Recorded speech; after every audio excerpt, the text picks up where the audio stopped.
It is 2:00 in the afternoon, Eastern time. If you're joining us live on a Friday afternoon, and it's time for another kick-ass career conversation. I'm Kim. I'm Louise. And today we're joined by Michele Price. Michele, we're going to learn more about you in just a little bit, but we want to start this week like we start every week. Friends, what are we celebrating this week? Louise, do you want to kick us off?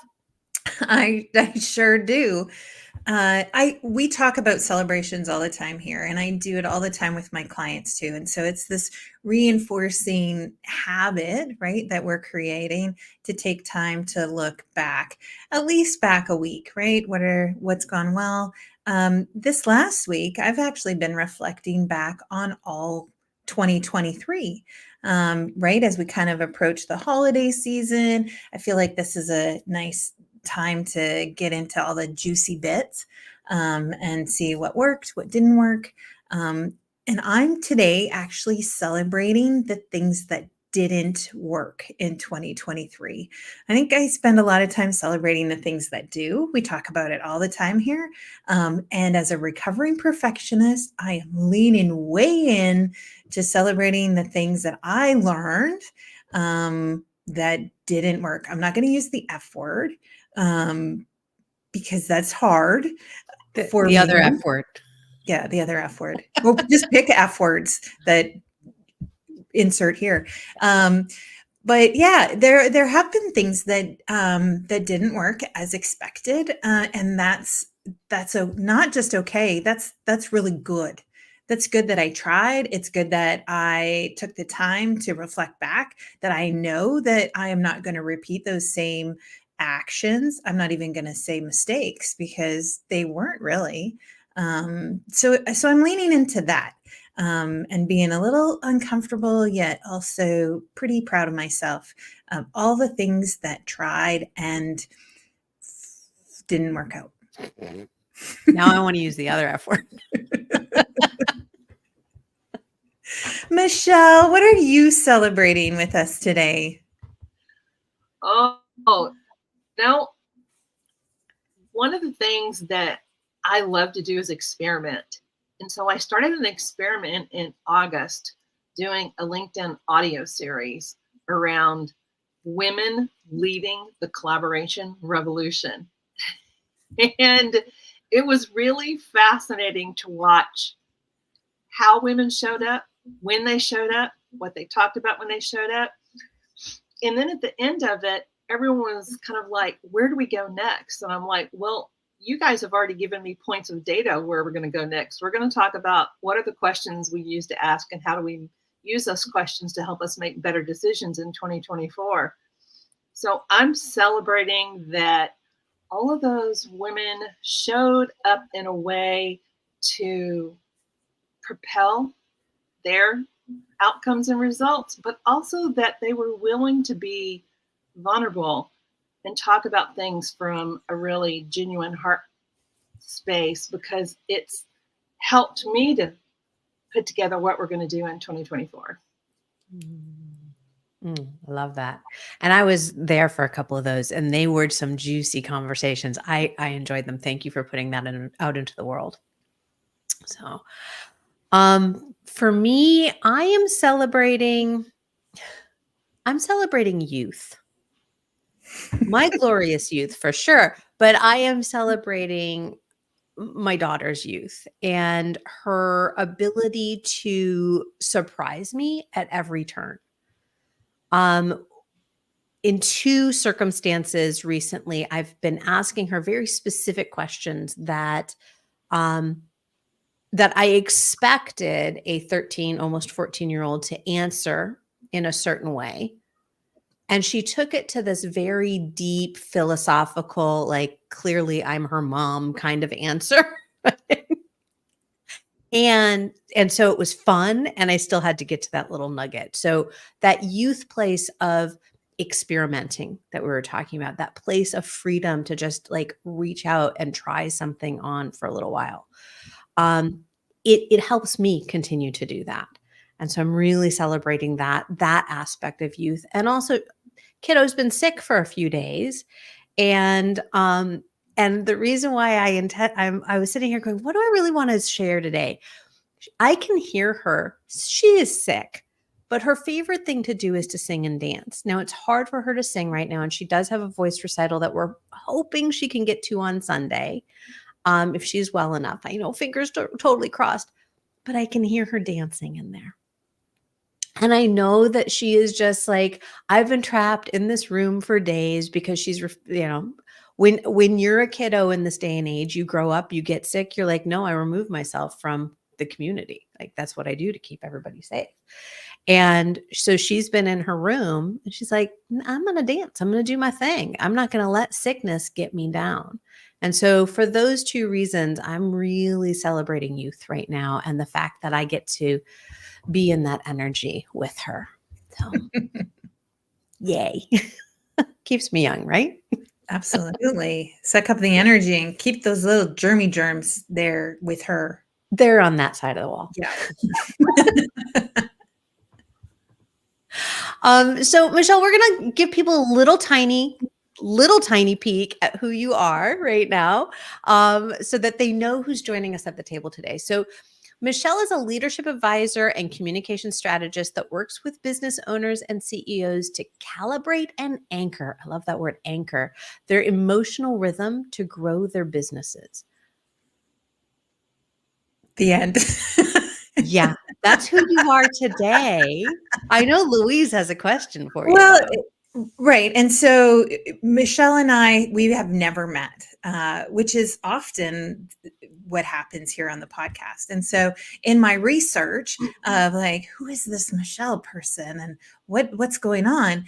Looking at your LinkedIn profile, I am like scrolling and scrolling and scrolling through your job experiences, through your work experiences, through what you've done in this small little space, because I'm sure that's not every job you've done. This is a lot of stuff going on. And you said a bit of a serial entrepreneur. Has that always been for you? Is that what you imagined when you were young? It was like starting my own business, doing my own thing, working for nobody but me. Was that where that came from? Was your childhood? I did not have entrepreneurship modeled for me growing up. Both my parents, while they were untraditional in a lot of philosophical, social type of ways, they were very traditional in the work environment. I mean, my mother was valedictorian in high school, did not get the chance to go to college until I was a teenager, but when she did, then she graduated top of her business class at the University of Houston. So it's like that woman knew how to be valedictorian no matter where she walked. Both my parents were in basically the accounting industry. My mother became a CPA. She worked, I mean, this is aging when she went into the workforce. But when she got out of college, she went straight into an audit role with a big 8 firm. And as someone who was able to do that in her 50s, when aging was even worse than it is now, I was impressed. My father, traditional accounting role, finally grew into a CFO, but I did not see entrepreneurship modeled from my parents. It wasn't until I started reflecting, especially during that 10-year arc where I had a global business radio show and I was interviewing a lot of really brilliant brains on a weekly basis, that some of them actually started asking me questions back that I asked them, that I started reflecting, where did this streak come from? Because I didn't recognize all of my skills and talents and even inclination to be an entrepreneur. I didn't recognize it growing up. It had to be pointed out to me by a few mentors and guidance. I remember, we're talking back in the 70s. So like one of my first temp jobs was at, oh darn, what is that called? they were the guys who always do like stock exchange kind of stuff. So that particular office in Houston, I was just an admin assistant. But I was there for a week, and this awesome man that I worked for had the kind of mindset that you just expressed, Kim, about appreciating youth. And so he was always looking at who he was working with and assessing, and paying attention to where their strengths were. And he kind of fed some things back to me and made some suggestions for me to go read and discover about myself, and just lovingly nudged me, even though you can't usually call men in that industry lovingly. So he was an anomaly. Lovingly nudged me to start exploring things outside of traditional roles. He saw my entrepreneurial type of thinking. It's just pervasive in everything that I do. And so that self-reflection gave me the opportunity to start going, maybe I'm not built to be in a traditional role. And if that's the case, what options are available to me? What am I going to do with them? How might they show up? I've been a question asker since I was a wee little girl. It turns out one of the New York Times bestselling authors that I interviewed on my radio show, who was one of the first to flip a question back around on me and asked me, well, Michele, tell us, where did you get this skill and talent to be such a great interviewer? What was the earliest time it showed up for you? And in hearing that question, what happened was I had a memory immediately surface. And I was like, oh my gosh, it was when I can't put my finger on the exact age. I look at pictures and I guesstimate. I was between 4 and 5 years old, and when I got to visit and meet my great grandmother on my dad's side for the very first time, and it was like, it wasn't a traditional family reunion, but enough of his extended family had gotten together where I got a chance to meet all my great aunts and uncles. And see, my dad was an only child. The arc of numbers of aunts and uncles were on the great level. They didn't come down to our level. And as a little girl, they'd be sitting there in kind of like their little semicircle of chairs talking to one another. And instead of being outside with all my cousins who were my age, I was inside sitting there going, tell me about the time when. Well, what did you do? How did you learn that? Oh, and my great grandmother, she just sat there with her eyes sparkling going, this one, you better watch. I love that that's a beautiful story. And I love that you're able to kind of pull these threads of wisdom, not only being a questioner, but then having the questions asked of you. One of the things that you said in there is that you weren't built for traditional roles. And from the bits and bobs that I've gotten to know you, I feel like it goes beyond traditional roles. It's like not built for tradition. Like you're finding new tradition that's bringing forward, as you're just talking with your great grandmother, like you're bringing forward the stories and the knowledge and the wisdom in a new way. Much like what you were doing with the audio program on LinkedIn. How do you tap into that wisdom, right? We're talking about this wisdom within today. How do you tap into that wisdom that you're getting both from externally, but even more so internally? Because I have been blessed to be on a very strong spiritual journey since I was a little girl. So I'm going to be your weird friend. I'm the person who had her first out-of-body experience at 7. Mm-hmm. I was, what's the word I'm looking for? Well, destined can be it's not really how I want to identify it. I was chosen by ancestors to be the medicine woman of the family. And they have actively shown up for me since I was born. And so when you have the ability to have that deep a connection to ancestors and have that be a very vibrant part of your spiritual journey throughout life, period, it allows you to show up really differently when you start figuring out who you are. So when I started seeing, oh, okay, I'm not meant to have a traditional role like I've seen modeled around me.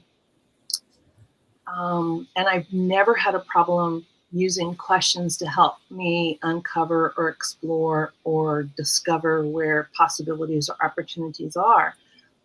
One of the things I did is I actually started asking myself, okay, so I'm an entrepreneur. Well, that's not been modeled by my parents. Where has it been modeled and how has it shown up and what have I learned from it? And all of a sudden I was like, you silly goose, your grandfather was a farmer. You have literal attachments to the most basic form of entrepreneurship when you look at what a farmer's role is in the community. And so then I just started asking, who else in my family models being different outside of what we've accepted being traditional? And I just started having fun with it, or doing, as you say, pulling on the thread. Mhm. So, Michele, tell me a little bit when we talk about growth from within, like we often see, like we can see growth, right? Like we see a seed go from a seedling to a tree. We can see growth sometimes in our careers by like the titles we have or the experience that we collect. Tell me a little bit more when we're talking about growth from within. Like what tell me that meaty bit.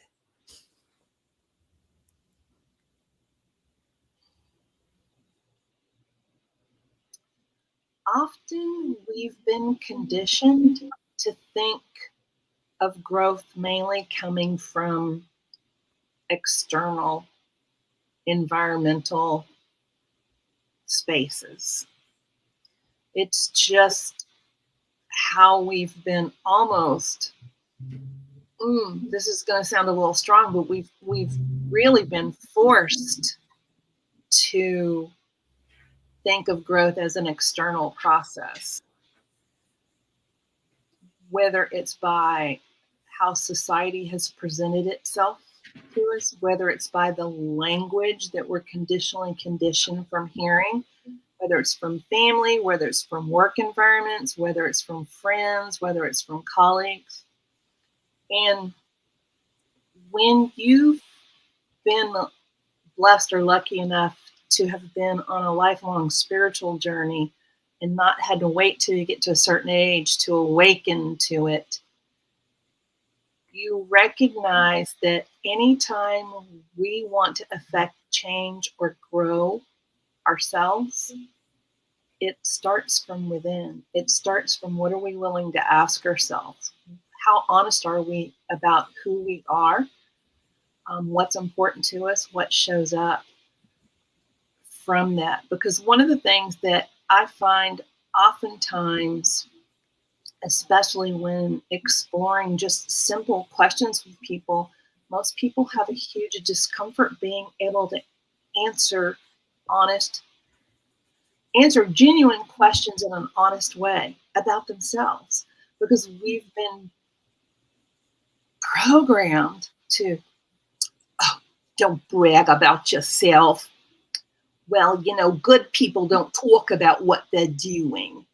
I mean, it's just, there's a plethora that we could all probably sit down and if I said, what are all the things that you've heard growing up that now all of a sudden you recognize are putting you back in your place? Mm-hmm. And just take those phrases and start deconstructing. Where did I learn them? Who did I learn them from? Have they really served me? How or what could I do now to allow myself to release those things that aren't serving me? How is that showing up in my own language now? Is that really what I want to sound like and who I want to be and the effect I want to have on people? And I find that there's 3 simple questions most people are not able to answer honestly because they're too concerned about how they're going to be judged from answering them. And that is, what makes you truly happy?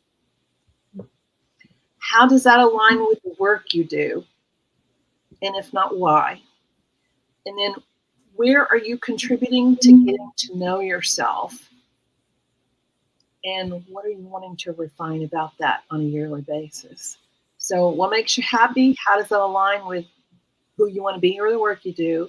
And where are you contributing to getting to know yourself? I find most people don't spend enough time being in relationship with themselves, and then they end up creating a world of chaos and drama around themselves and wonder, well, I'm out here working so hard. Why am I not getting what I want?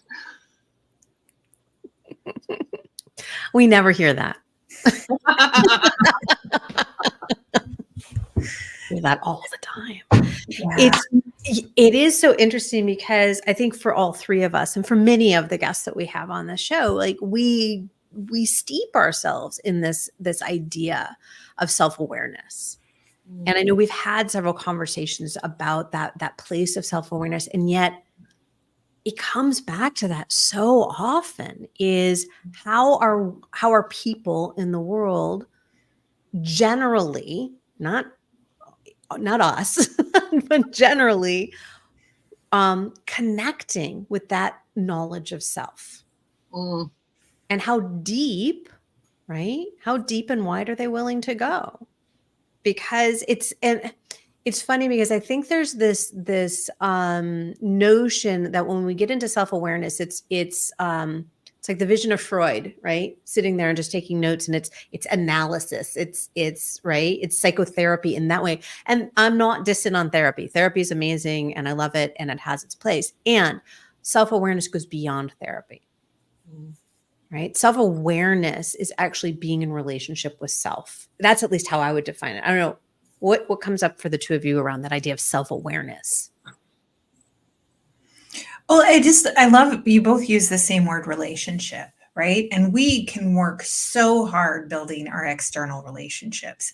We know that they need attention, they need time, right? We have feelings about them. Right? Like there's all of these things that we put out there to craft and cultivate strong relationships.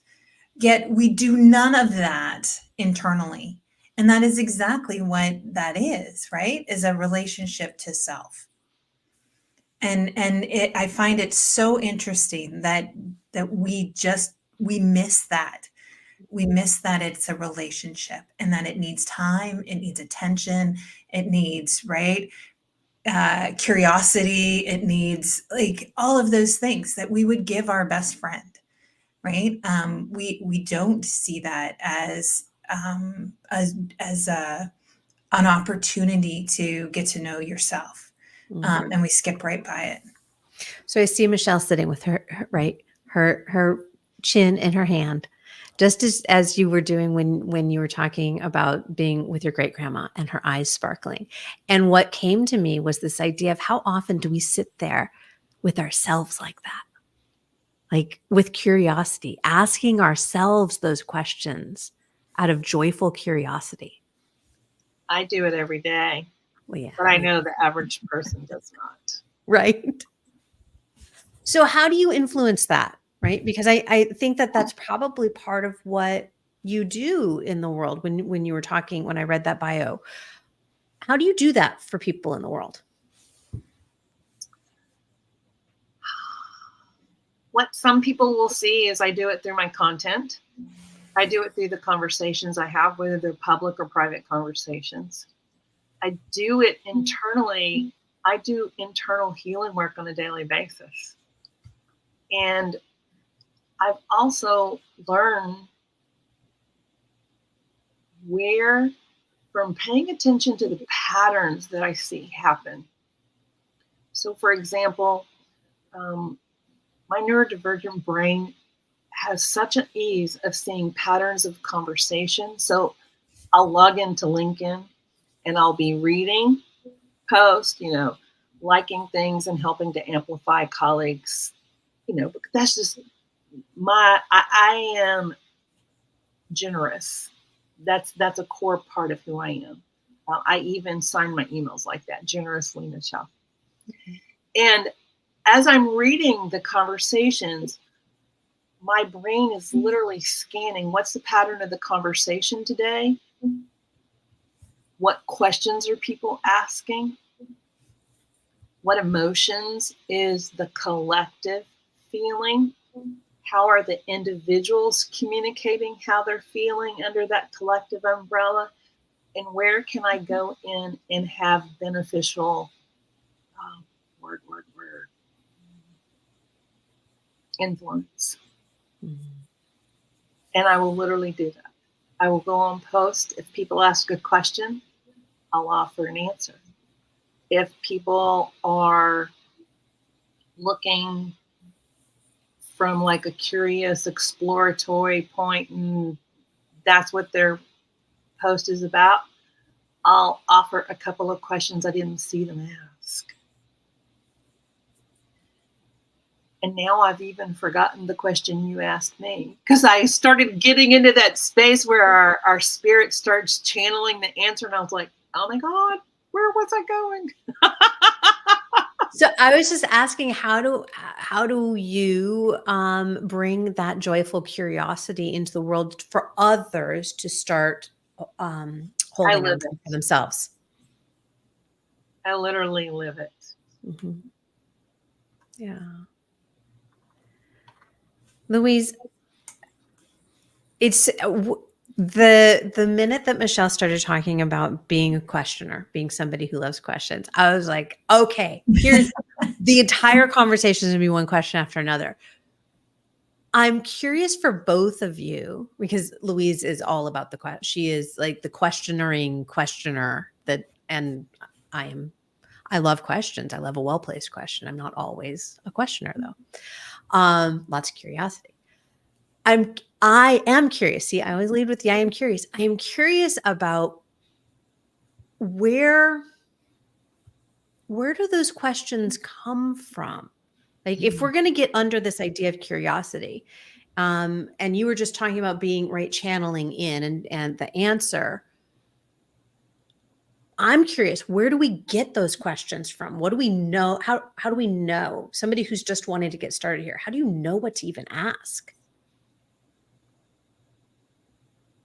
Oh, I almost have to be able to dial myself back decades to find that answer.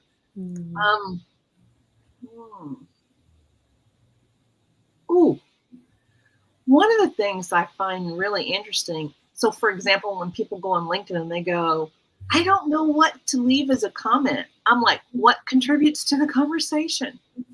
What do you know about yourself? What is one of your experiences that actually either reinforces what the person shared they learned, or what is an opposite experience you had, and how can you pose that in a way so it's not confrontational, but it still allows everybody to learn? How can maybe you pose it as a question? My experience was this, but I'd like to learn more. What does the in between what you experience and what I experience, what could that look like?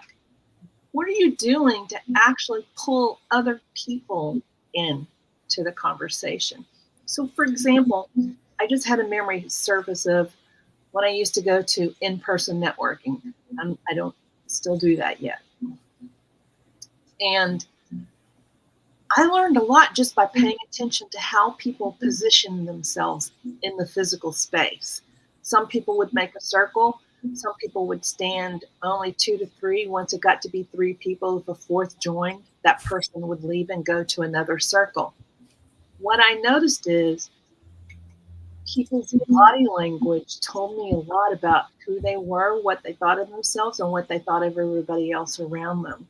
Because some people were welcoming and others were not. And I paid attention to the people who were welcoming because I don't want to do business with the people who are not.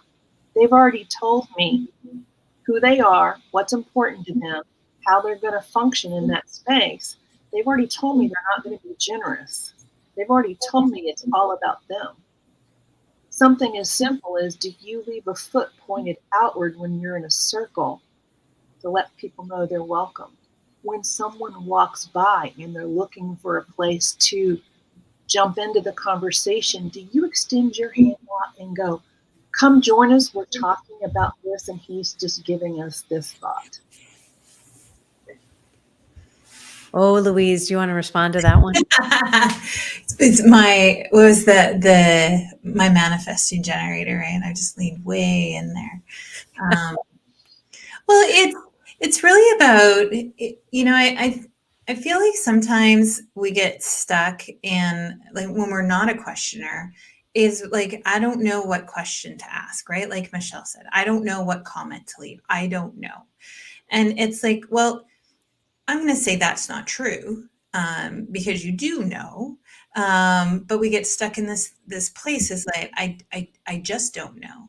And I would like to offer folks who get stuck and like, I don't know how to get started, or I don't know where to go, or how to do this. And we're talking about, right, when here we are talking about growth within, we're talking about, like, how do we start to be more self-aware so that we can grow into something that is different from what we are now.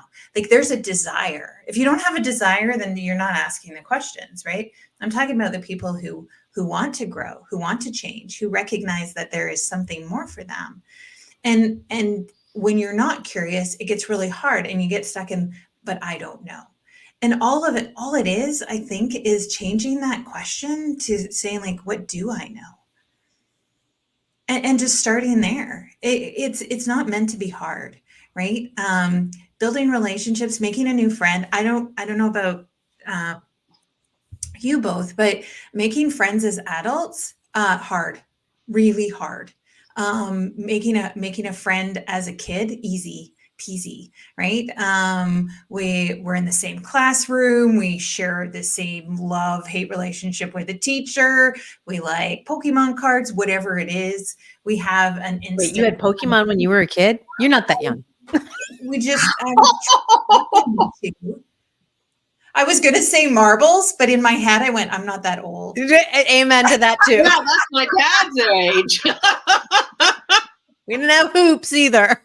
But right, so we have this instant bond and this instant connection. And so as adults, finding these places and spaces where we have bonds and connections is a place to start to explore.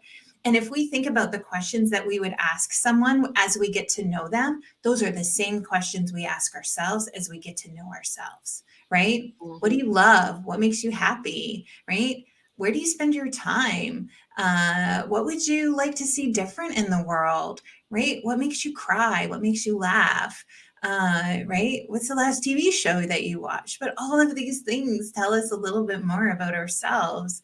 And we start to build that relationship so that we can then start to ask the deeper questions. It is no different than trying to make a friend from, right, somebody you pass on the street. What do you want to know about them? What could you know about them? But it's feeding that little bit of curiosity. And I know we're not all naturally curious, right? As coaches, but definitely as a questioner, right? Curiosity is just, it just hangs out there like a low hum all the time around me. But if we're not there, we can foster our own sense of curiosity by just pausing to say, well, if I don't know, what do I know?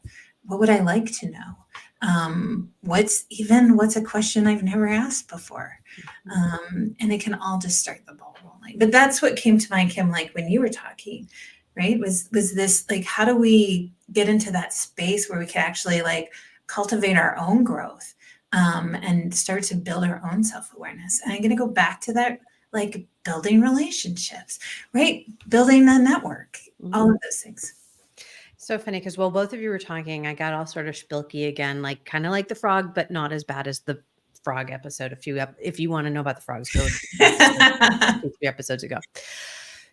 I had a visceral reaction, right? Like as a sensitive soul, there are certain things that people talk about that I feel fully in my body. And so, Michele, as you started talking about walking into that room and being in-person networking. Now, In-person networking, I actually really enjoy now. It took me a long time to get to that space because where I started networking, I was a practicing attorney. I was in a room with a whole bunch of people that I actually wasn't aligned with, that energetically were leading in ways that, ugh. So for me, it was like the last thing I wanted to do. So I still do have that initial response when people talk about being in person, because I was that person who walked around the outside of the room and looked for an entrance and didn't ever find one. And so I think about those people who still struggle with the, like, where's the entrance when they're not seeing it? Because it could be I missed it. I will own that. I might have missed it, or it wasn't there.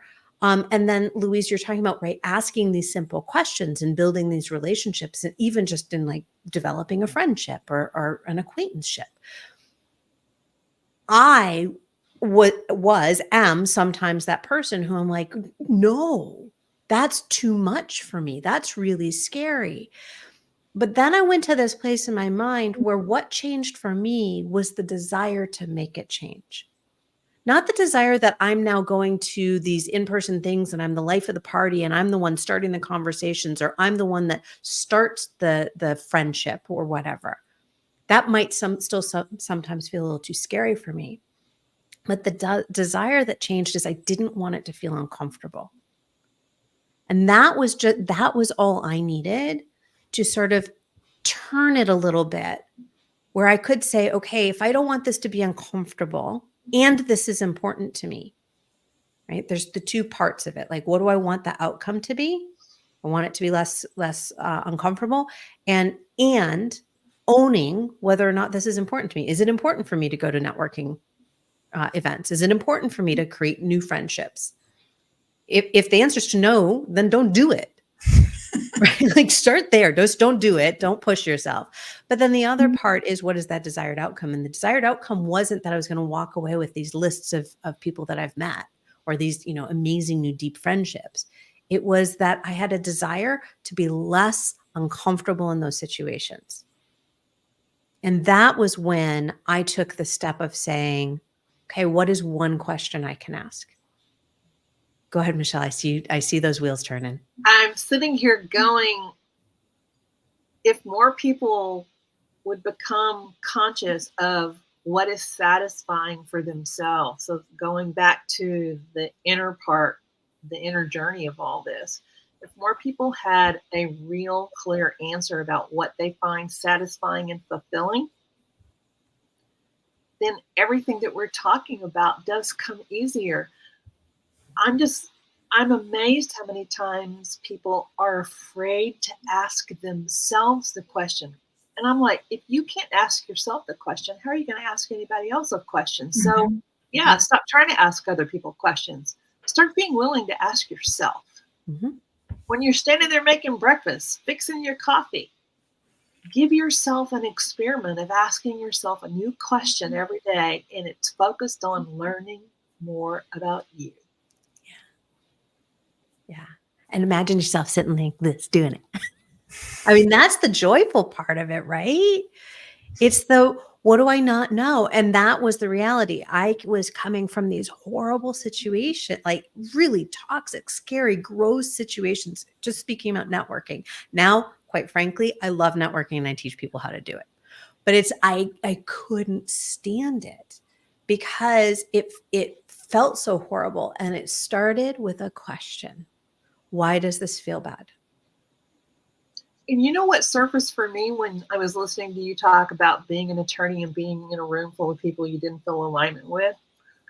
I had this memory surface of when I lived in Philadelphia. I was part of NABO, so the National Association of Women Business Owners. And one of the things that we as members of NABO had noticed about our corporate partnerships is that few corporate partnerships actually did business with the women in NABO, but always wanted women in NABO to do business with them. I was one of the few people that actually got a law firm to hire me to go in and do some training with their people. And it came from attending one of our events. They were like the event sponsor. So, we were in their space. And the willingness to, one, I knew myself well, I paid attention to the pattern of conversation. And then the woman who headed up the corporate partnership for that law firm, she asked a question of, what can we do to help our attorneys be able to network better? I said, I was just giving really clear, frank answers and wasn't afraid of how it could sound or would be judged.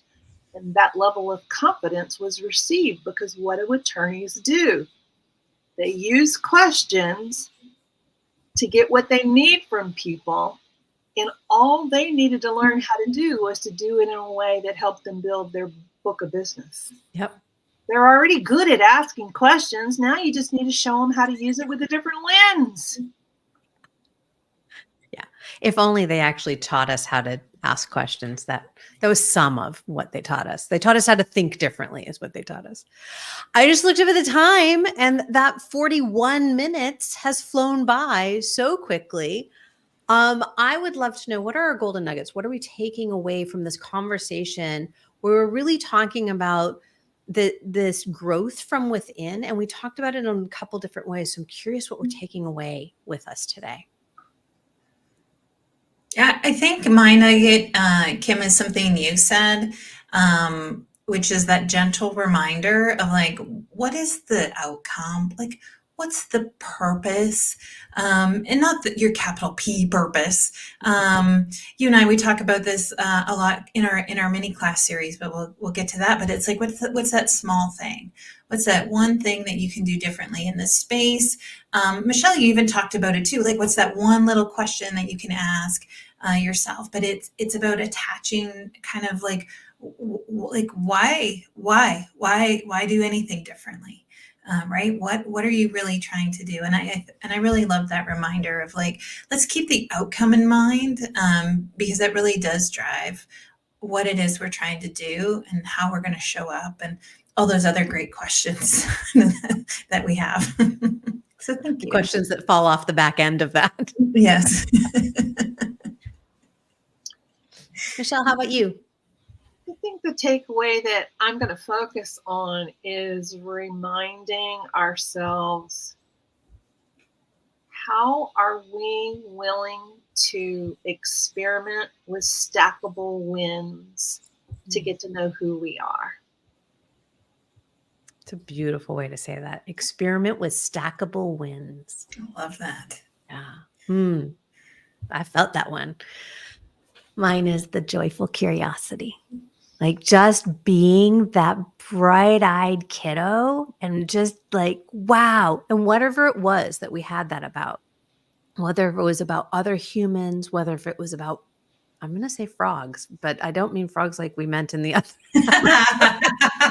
So like frogs and bugs and butterflies. And for me, right, it was a couple different things, but I remember one of the things was cooking, like being in the kitchen and watching people cook and thinking about what I could do with food it lit me up. It was that joyful curiosity. Like, ooh, what does that do? Right? What is that over there? So yeah, having that opportunity to lean into that joyful, and it's that little kid joy. I love that. Ooh, and I started with youth today. It's a whole thing. Patterns, Michele, patterns. I love it. Michele, where can people find you? Obviously on LinkedIn. And is that the best place for them That's to really the follow? best place to engage with me is on LinkedIn. And I was smart enough to make sure I got my name as my URL. So Beautiful. the gentle reminder for everybody who's used to seeing the American spelling for Michele. And it's funny because teachers used to correct me when I was a little girl. And I remember going home going, Mama, they keep telling me I'm spelling my name wrong. You know, the little Aries girl.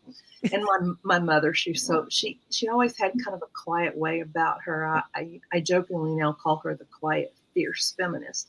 She's like, daughter, just remind them. You tell them your mother said there was no way hell was ever going to be in her daughter's name. I love that. So yeah, Michele with one L Price. There you go. Beautiful, beautiful. Thank you. And Louise, what do we have coming up, and what's going on in our worlds? Oh, we have all kinds of things coming up, which you can check out on your kickasscareer.com. We have a series of mini classes that I alluded to before. Please check those out. We are doing some fantastic things in these short little mini bursts of time and energy that will help you make these big macro changes, right? Michele, it is about stacking, right? And this is what our mini classes are all about. So join us December 21st at 1:12 in the Central Time Zone. All right, 1 Eastern. Yeah, sorry. Join us for lunch. And we're going to talk about micro resting, but you can get all that information on your kickasscareer.com. We also have a fantastic episode coming up next week, all about the art of pivoting with Christelle.